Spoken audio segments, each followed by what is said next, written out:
Hello student, आज हम एक बहुत ही इंपॉर्टेंट टॉपिक पर बात करेंगे जो कि इंजीनियरिंग बैकग्राउंड के स्टूडेंट्स के लिए स्पेशली है, जो किसी भी ब्रांच ट्रेड से इंजीनियरिंग में डिप्लोमा कर चुके हैं या कर रहे हैं, अथवा जो डिप्लोमा करने के बाद कोई जॉब कर रहे हैं।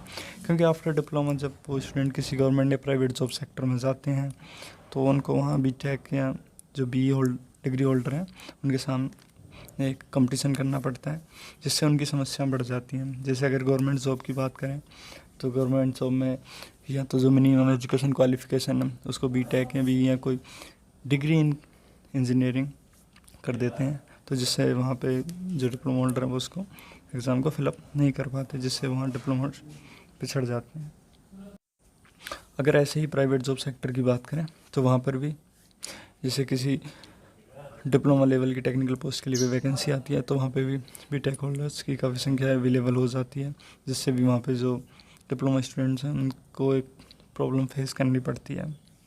और अगर हम जॉब के बाद के कैरियर प्रोग्रेशन की बात करते हैं तो उसमें भी कैरियर प्रोग्रेशन और प्रमोशन दोनों में ही डिप्लोमा होल्डर्स को प्रॉब्लम फेस करनी पड़ती है, क्योंकि जो प्रमोशन या कैरियर प्रोग्रेशन वो डायरेक्टली रिलेशन रखता है आपका एजुकेशन जो क्वालिफिकेशन है उसके एनहेंसमेंट से। अगर आप पहले से पॉलीटेक्निकल हैं या डिप्लोमा होल्डर हैं तो आप उसके बाद जैसे डिग्री होल्डर होते हैं या आप बीटेक हो जाते हैं तो ओबियसली सी बात है कि आपका प्रमोशन या कैरियर प्रोग्रेशन हो जाता है। तो हम आज इन्हीं प्रॉब्लम्स के सॉल्यूशन से रिलेटेड एक टॉपिक है AMIE, उस पर बात करेंगे, जिसके बाद जिसे करने के बाद आप भी बीटेक या बी के इक्विवेलेंट हो जाते हैं। तो अगर हम बात करें AMI की फुल फॉर्म की तो AMI stands for associate member of institution of engineers. What is AMI? AMI is a BTech level examination in engineering recognized by all state government, central government, AICT, UPSC, etc as equivalent to BE BTech। मतलब state government, central government, AICT, UPSC जैसी मतलब ये सभी संस्थाओं से approved है। This means those who pass AMI examination will get equal opportunity for job as well as higher education in both government and private sectors, just like a BE और BTech holder। तो इसे आप करने के बाद BE और BTech holder के बराबर की जो पोस्ट हैं उन सभी पर उनके जैसे ही अप्लाई कर सकते हैं।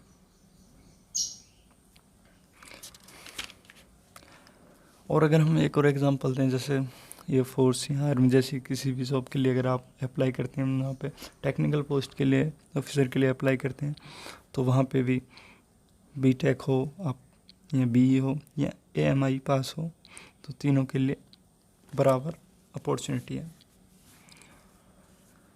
तो यहाँ तक आपको ये समझ में आ ही गया होगा कि AMI बीटेक के बराबर है। तो अगर हम बात करें इनके अंतर की तो इनमें बस करने के तरीके में अंतर है। जैसे बीटेक करने के लिए आपको 4 साल तक कंटिन्यू कॉलेज जाना पड़ता है और वहाँ पे नॉलेज गेन करनी पड़ती है, तब आपको डिग्री मिलती है। और जबकि AMI की बात करें तो ये इंजीनियरिंग थ्रू डिस्टेंस लर्निंग की तरह है। The attraction with AMI is that it is recognized engineering degree course that can be studied in distance education mode। तो आप इसे डिस्टेंस एजुकेशन मोड के थ्रू कर सकते हैं, यहाँ आपको कॉलेज जाने की ज़रूरत नहीं पड़ती है। जैसे अगर आप जॉब कर रहे हैं या आप पहले से 3 साल का डिप्लोमा कर चुके हैं, तो उसके बाद आप भी नहीं चाहते कि फिर फर्दर और 3 से 4 साल के लिए कॉलेज जाना पड़े, या आप जॉब कर रहे हैं तो आपके लिए वहाँ कॉलेज जाना मुश्किल पड़ जाता है। लेकिन आपको अपना कैरियर प्रोग्रेस, एजुकेशन प्रोग्रेस करनी है तो आप AMI के लिए जा सकते हैं। Since this course does not demand any classroom attendance, या किसी क्लासरूम अटेंडेंस की ज़रूरत नहीं है। Anyone who meet the specified eligibility criteria can become a graduate engineer in the least possible time and expense. तो इसके कुछ एलिजिबिलिटी क्राइटेरिया अगर आप उसको पूरा करते हैं तो आप कम टाइम में और कम खर्चे में इसे इंजीनियरिंग में ग्रेजुएट हो सकते हैं। Since we arrange AMI postal class, this course is specially suitable for employed person as they can study this course without being interfering with their job. तो आप अपनी जॉब जो आप कर रहे हैं, चल रही है, आप उसमें विदाउट एनी इंटरफेरेंस आप इसे कर सकते हैं, whether they are in India और अब्रॉड। अगर आप इंडिया से बाहर भी हैं तो वहाँ पे भी इसके एग्ज़ाम सेंटर्स हैं। AMI, who is eligible? Those who wish to do AMI must have any one of the following qualification. तो जब मैं यहाँ पे आपको 2-3 क्वालिफिकेशन या जो एलिजिबिलिटी क्राइटेरिया वो बताऊँगा, तो आपको उनमें से कोई एक होना ज़रूरी है। जैसे सबसे पहले की बात करें कि आपके पास 3 ईयर पॉलीटेक्निकल डिप्लोमा होना चाहिए किसी भी ब्रांच में, तो आप इसे कर सकते हैं। दूसरा कि आप 10+2 फिजिक्स, केमिस्ट्री और मैथमेटिक्स के साथ पास होने चाहिए, जिसमें आपके मिनिमम 45% मार्क एग्रीगेट होने चाहिए, तब भी आप AMI कर सकते हैं। अगर हम बात करें तो इसमें कौन कौन सी ब्रांचेस अवेलेबल हैं, तो इसमें बहुत सारी ब्रांचेस अवेलेबल हैं, जिनमें से कुछ को मैं मेंशन कर रहा हूँ। जैसे architectural engineering, chemical engineering, civil engineering, computer science and engineering, electrical engineering, electronics and communication engineering, mechanical engineering, material and metallurgy engineering, mining engineering, production engineering और टेक्सटाइल इंजीनियरिंग जैसी भी ब्रांच यहाँ पे हैं। अगर हम बात करें ड्यूरेशन, तो ये AMI कितने ड्यूरेशन में कंप्लीट हो जाता है, कितने साल के इसमें टाइम लगता है, तो आपको यहाँ पे मैक्सिमम 6 साल मिलते हैं, जिसमें आपको सेक्शन A और सेक्शन B दोनों के जो पेपर हैं उनको पास करना पड़ता है। अगर आप 6 साल से पहले इनको पास कर देते हैं तो भी आप AMI पास माने जाते हैं। जो यहाँ पे जो कोर्स डिज़ाइन किया गया वो इस तरह से किया गया है कि जो डिप्लोमा होल्डर्स हैं उनको 4 सेमेस्टर में कोर्स को डिवाइड किया गया, और जबकि जो +2 होल्डर्स हैं उनके लिए 6 सेमेस्टर में इस कोर्स को डिज़ाइन किया गया है। अगर हम बात करें एग्जामिनेशन की, तो AMI examination are conducted in every June and December. तो ये प्रत्येक साल जून और दिसंबर 2 महीने में कंडक्ट कराया जाता है। This examination is written type and is of 3 hour duration. लिखित परीक्षा होती है और जिसका जो टाइमिंग है वो 3 घंटे का एक पेपर होता है। No laboratory exam, no internal assessment, no viva. This examination are conducted in all major cities in India and Gulf countries. मतलब ये इंडिया और जो गल्फ कंट्रीज़ हैं, अरब देश हैं, तो वहाँ की जो मेजर सिटी हैं उनमें कंडक्ट होता है। अगर हम बात करें सिलेबस की, तो AMI syllabus has 2 parts, section A and section B, like a similar to जैसे फर्स्ट ईयर सेकेंड ईयर ऐसे करके अगर डिवाइडेड रहते हैं तो उसी टाइप से। यहाँ पे बात यह है कि आपको पहले सेक्शन A के सभी जो कंपलसरी पेपर हैं आपके लिए आपको वो पास करने हैं, तब आप सेक्शन B में मूव करते हैं या फर्दर स्टडी करते हैं। तो यहाँ पे सेक्शन A में कुछ पेपर हैं और सेक्शन B में कुछ पेपर हैं। अगर हम सेक्शन A में जो सब्जेक्ट हैं अगर उनके यहाँ पेपर हैं उनकी बात करें, तो वो डिप्लोमा होल्डर्स के लिए अलग है, जो डिप्लोमा होल्डर्स अप्लाई करते हैं इसके लिए, और जो डायरेक्ट 10+2 से करते हैं तो उनके लिए अलग है। जो डायरेक्ट 10+2 वाले करते हैं तो उनके लिए यहाँ पे उनको 10 एग्ज़ाम देने पड़ते हैं, और अगर डिप्लोमा होल्डर्स तो उनके लिए केवल 6 एग्ज़ाम है, वो 4 एग्ज़ाम है। जो 4 हैं वो मैं एक बार उनके नाम बोल देता हूँ। जैसे first fundamental of design and manufacturing, second material science and engineering, third computing and informatics, और नंबर 4 सोसाइटी एंड एनवायरनमेंट। और ये 4 तो 10+2 होल्डर्स के लिए रहेंगे ही रहेंगे।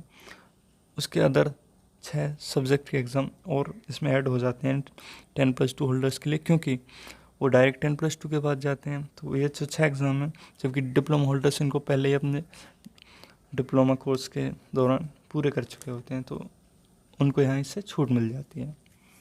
अब बात करें how to prepare for AMI, तो जो इसका जो एग्ज़ाम होता है जो वो पेपर वो ग्रुप में डिवाइडेड रहता है, group A, group B, group C ऐसे टाइप से। और प्रत्येक ग्रुप में जो each consist 4 questions in each group, and in group C 10 question to be answered. In group A and B, you have to attempt any 2 questions from the 4 questions, and in group C, you have to attempt all questions. जो group A और B है उसमें आपको 4 में से कोई 2 question attempt करने होते हैं, जबकि ग्रुप सी में जो सारे क्वेश्चन हैं वो आप सभी के सभी आपने करने होते हैं। और यहाँ पे दिया गया है कि the student have to focus on both numerical and theory. तो आपको यहाँ पे न्यूमेरिकल और थ्योरी दोनों पोर्शन पर इक्वल फोकस करना है। और यहाँ पे दिया गया कि need to prepare the list of important derivation, theorem, definition, equation, law in every subject. तो इस टाइप से आपको तैयारी करनी है, तो आप डिटेल में और जान सकते हैं। और हम बात करें कुछ फ़ीस, तो इसमें एक फ़ीस का मैंने तो फ़ीस डिटेल्स इसका एक स्क्रीनशॉट लेके यहाँ पे ऐड किया। जैसे सेक्शन ए की फ़ीस 3000, डिप्लोमा होल्डर्स के लिए और नॉन डिप्लोमा स्ट्रीम दोनों के लिए 3000 है। और सेक्शन बी एग्ज़ाम के लिए भी 3000, registration fee for section B 4800। तो इसमें लगता है सेक्शन ए की जो रजिस्ट्रेशन फीस है वो यहाँ मेंशन नहीं है, वो भी होगी। तो आप अगर यहाँ से कोई जानकारी छूट जाती है तो आप भी अगर इसमें इंटरेस्टेड हैं तो गूगल पे जाके सर्च कर सकते हैं इसको, इससे रिलेटेड बहुत सारी जानकारी आपको मिल जाएगी। और फ़ी फॉर प्रोजेक्ट वर्क 3000। और अगर कुछ और डाउट रह जाता तो आप भी कमेंट करके पूछ सकते हैं। अगर हम बात करें एग्जामिनेशन सेंटर की, तो यहाँ पे बहुत सारे एग्जामिनेशन सेंटर हैं, जैसे आप देख रहे होंगे अबू धाबी, अगरतला, अहमदाबाद। और यहाँ पे मैंने एक स्पेशली अलीगढ़ एग्ज़ाम सेंटर को मेंशन किया है, जिसका कोड है 202। तो अलीगढ़ जैसी सिटी में भी इसका एग्ज़ाम सेंटर है।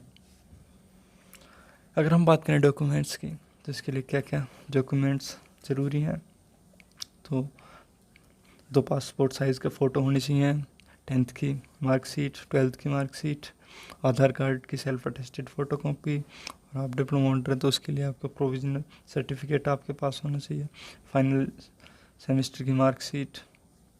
और जो आप इस रजिस्ट्रेशन के लिए फ़ीस जमा करेंगे थ्रू डिमांड ड्राफ्ट या चेक, तो वो साथ लगाना पड़ेगा। तो ये रही यहाँ पे जानकारी जो इससे रिलेटेड है। और बाकी आप कमेंट में पूछ सकते हैं, क्योंकि इस वीडियो में सारी जानकारी देना बड़ा मुश्किल हो जाता है। तो या तो आप खुद गूगल कर सकते हैं या फिर आप कमेंट में पूछ सकते हैं। मुझे लगता है आपको अच्छा लगा होगा, और मुझे उम्मीद है कि आप की जो इस सारी जानकारी है वो भी आपको पसंद आई होगी, और ये वीडियो भी। और आपसे उम्मीद है कि आप भी इस वीडियो को ज़्यादा से ज़्यादा प्यार देंगे और शेयर करेंगे, और मुझे फर्दर नेक्स्ट वीडियो के लिए सपोर्ट करेंगे। और जो भी न्यू मेंबर्स होंगे वो हमारे यूट्यूब चैनल को सब्सक्राइब करेंगे। And thank you for watching this video.